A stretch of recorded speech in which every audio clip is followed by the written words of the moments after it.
And I visited it in August, and I've been to regular prisons too, and I was blown away by what I saw. And basically, it's an open campus where there's about 300 and so inmates there, and everybody is walking around escorting themselves to the different education classes and treatment classes and art classes that they're going to. People are out working in the garden. And on top of it, Kewanee Life Skills Prison is not set up for low-level offenders that are only spending a year in prison. It's literally set up for offenders that have been assessed at a high risk to recidivate, and they're generally people that have been in prison for long periods of time, people that some people in the public and politicians think are really scary. But that's the exact population. They work to get into Kewanee Prison, and people stay there between 1 and 4 years before they come out. How did that happen? Yeah, and how long has it been there? Kewanee Prison has been there since February 2017, so not that long. But somebody said, you know, we got to do something about this. There was, could I just Yeah. offer a thought?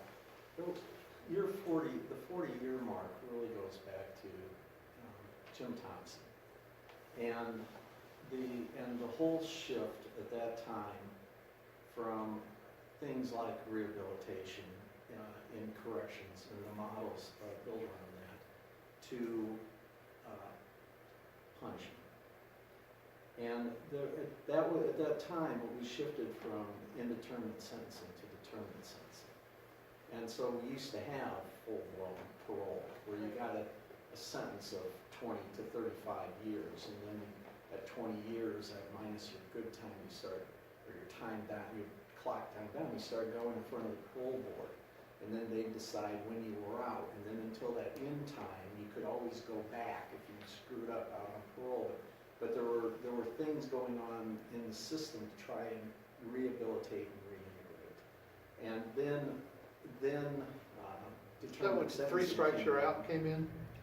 No, well, same time, but not part of that specific Yeah. package. I think it was called House Bill 1500 was the exact legislation that started all this. And then when they went to determinate sentencing, that's when they did away with parole and started mandatory supervised release. And so the whole watch, prior, you could be under a parole officer for 15 years. Who was doing things, and there's many probation officers out there today, and parole officers out there today, who would like very much to be functioning more like social workers than police officers. But the reality is, because of the case rates and things, they can't. So anyway, and what's happened now, I think, is that there's a political shift back. There's we're all starting to think, yeah, this system, and people said this when it happened with determinate sentence, they said this is going to get really expensive someday. People are going to wind up that would normally be paroling out are going to be winding up as, in geriatric prisons. And these kinds of things are happening. The costs are more expensive and the numbers grow. And so, now they're looking for ways to deal with that. And plus there's just, we're at some point where society seems to be getting a lot of things.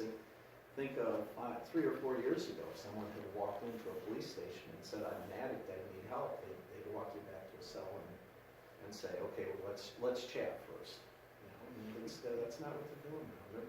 There is a shift in attitude, I think, out there. In our state of Maine, that determinate sentencing policy was legislated back in the mid-70s. Right. And the Rockefeller laws, the 3 strikes and you're out, that was a different sort of concept that was evolved during the 80s. But the end result is higher rates of incarceration as it's now it seems like there's a pivot taking place. We should probably wrap this up, and there's plenty of time to talk, but Yeah. Larry's been patiently you waiting. got it. To me, the one thing that has been minimally addressed in this is the mental health issue. you sort of took little tiny pokes at that. There's so many people that are incarcerated today, you know, that if they had had proper care, never would have gotten there. If we would treat them properly while they're in prison, you know, it seems like this seems to be the mental health hospital for the state of Illinois is the prison system. And I don't want to go back to the state hospitals that we used to have that had its own issues. But we've got to address that. Yep, you are 110% right.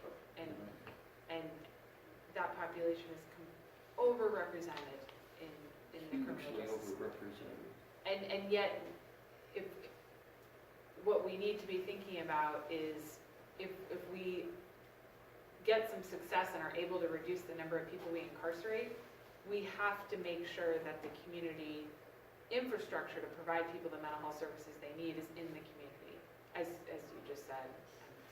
And it shouldn't be about warehousing people either in mental health hospitals or prison. Yeah.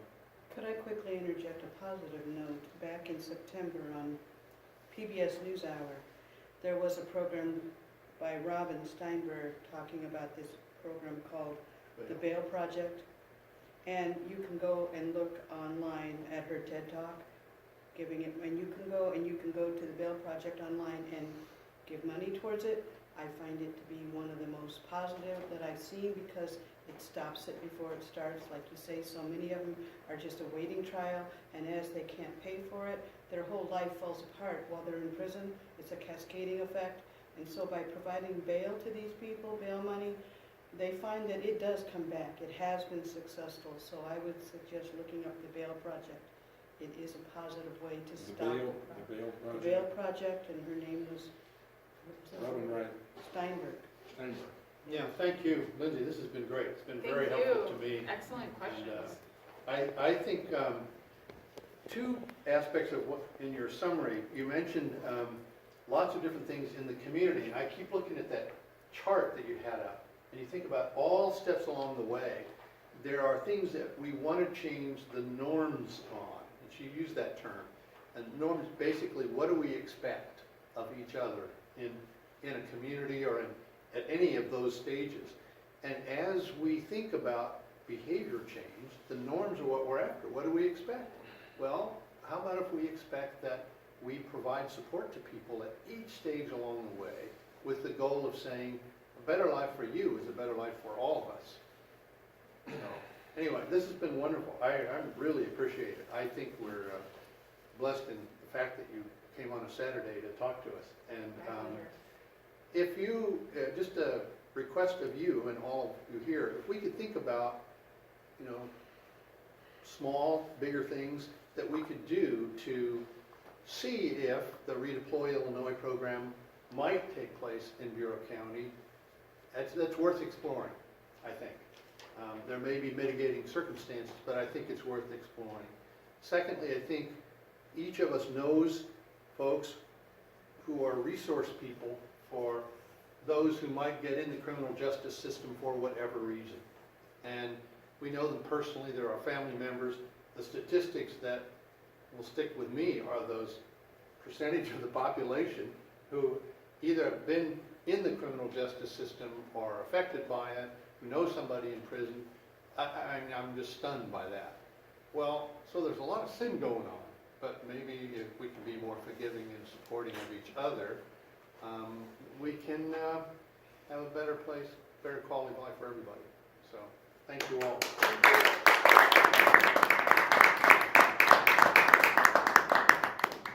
Could you share your overheads? Is that would be really